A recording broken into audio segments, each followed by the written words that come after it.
Il peut sembler contradictoire qu'un Dieu qui est amour puisse aussi haïr. Pourtant, c'est exactement ce que dit la Bible. Dieu est amour, 1 Jean 4,8. Et Dieu est, Osée 9,15.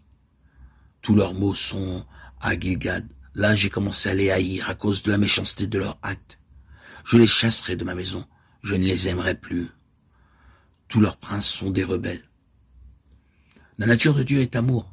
Il fait toujours ce qui est le mieux pour les autres. Et il est ce qui est contraire à sa nature. Il est ce qui est contraire à l'amour. Personne ne devrait être surpris d'apprendre que Dieu déteste certaines choses.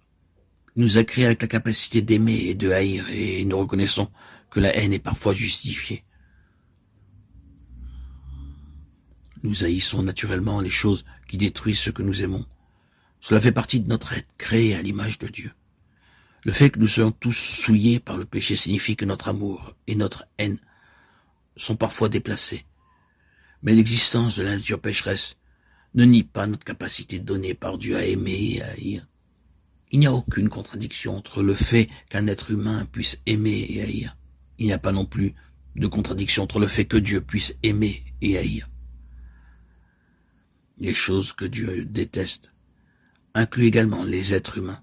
La raison en est simple, le péché ne peut être séparé du pécheur que par le pardon disponible en Christ seul. Dieu déteste le mensonge, certes, mais le mensonge implique toujours une personne, un menteur, qui choisit de mentir. Dieu ne peut pas juger le mensonge sans également juger le menteur. Avant qu'une personne ne se répande et ne croie au Seigneur Jésus-Christ, elle est l'ennemi de Dieu. Le roi David a écrit « Tu n'es pas un Dieu qui prend plaisir à la méchanceté, le mal ne peut pas habiter avec toi. » Lorsque la Bible parle de la haine de Dieu, l'objet de sa haine est le péché et la méchanceté.